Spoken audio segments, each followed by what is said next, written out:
Welcome back to the Talking with My Hans channel, everybody. This is my reaction and review to Chapter 13 of The Mandalorian called The Jedi.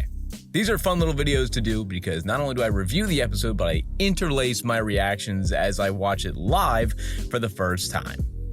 Okay, here we go. Who's scruffy looking?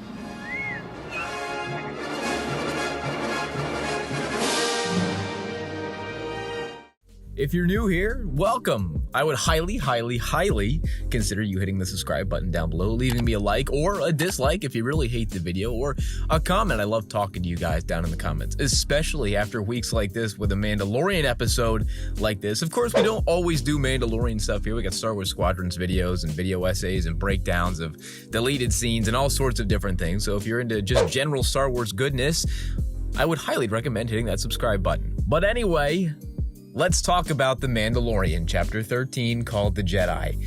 In front of me, I usually have a script. Today, I don't have any script because I don't know if I could write down exactly what I'm feeling about this show this morning.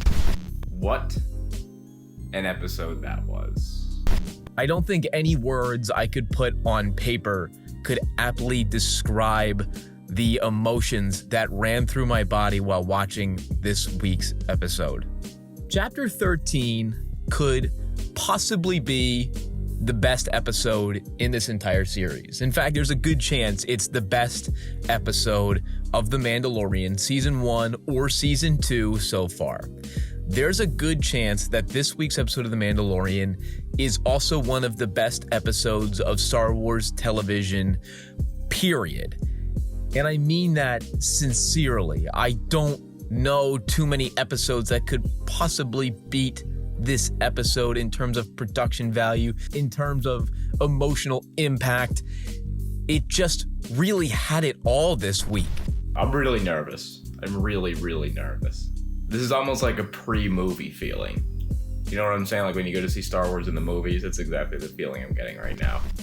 We've been talking a lot on this channel about the authenticity of The Mandalorian and how it feels so much like Star Wars. It's very different from the movies, but still somehow it retains its Star Wars-y identity. And that's something that's very hard to do, and it's very easy to get away from if you don't have a firm grasp on what you're doing. But The Mandalorian every week seems to retain its identity, but also connect with the greater franchise just through its settings and its tones. This week was absolutely no different. This was very obviously a samurai movie baked into Star Wars. This is also the best samurai movie I've seen in many years. This was the most The Hidden Fortress thing I've seen in Star Wars, perhaps since A New Hope. This was absolutely fantastic. I don't know how they do this every single week. I don't know how they manage to find the absolute right note to hit when it comes to Star Wars source material every week, but they do it without missing a beat every single time. I have no words for this right now. This is just wild to me that this is actually happening.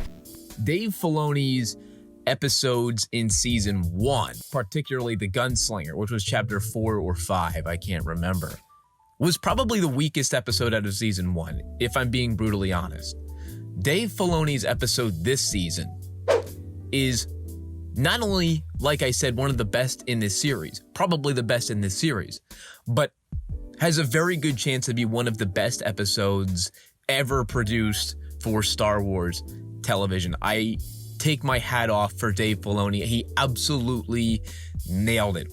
Of course, who else would it be, right, to make a very good Star Wars-y authentic episode? The closest man to George Lucas, other than Kathleen Kennedy, is probably Dave Filoni right now at Lucasfilm. So to have somebody that is so close to what Star Wars is all about, that is so emotionally connected to the foundation of what Star Wars is all about, it makes it very easy to see this episode as a authentic Star Wars experience.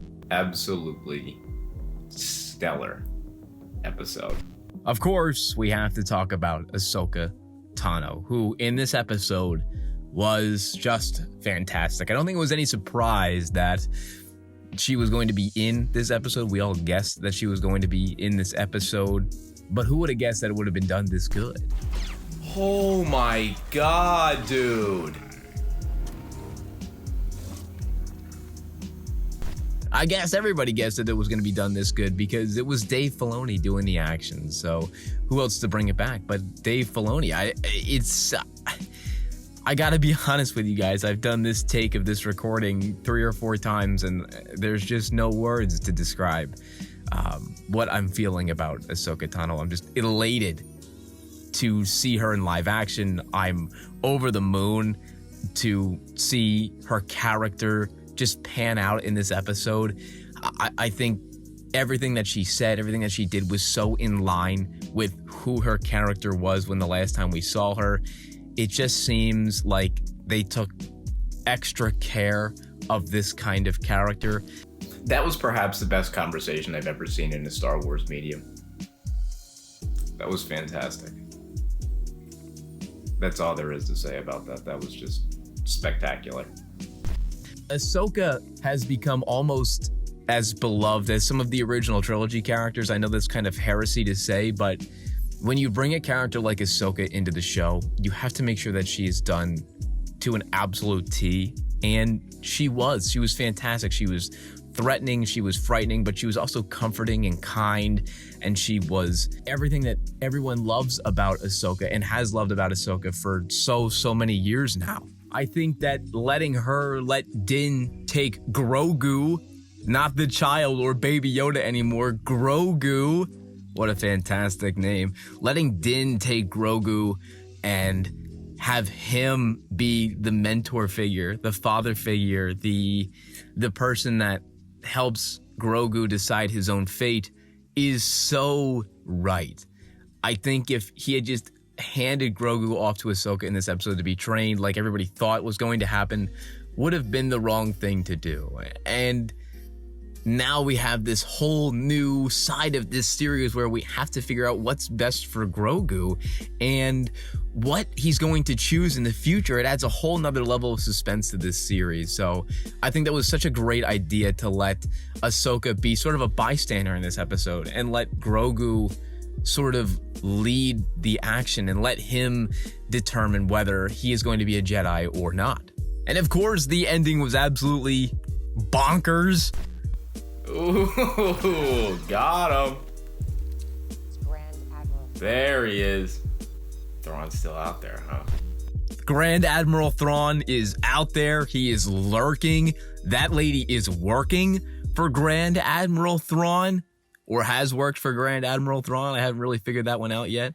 But if Thrawn's out there, you know Ezra's out there, and you know Ahsoka's still looking for Ezra. This is just completely opened up a new can of worms for Star Wars. I was nervous going into this episode because I just knew that this could be a Star Wars altering, franchise altering, life altering episode, and it was. It simply was all of those things. I want you guys to tell me down in the comments, what did you think of this week's episode? I know there are going to be a lot of good reviews down there, and I can't wait to read them. I'm going to get back to as many as I can. And until next time, everybody, I'll see you later.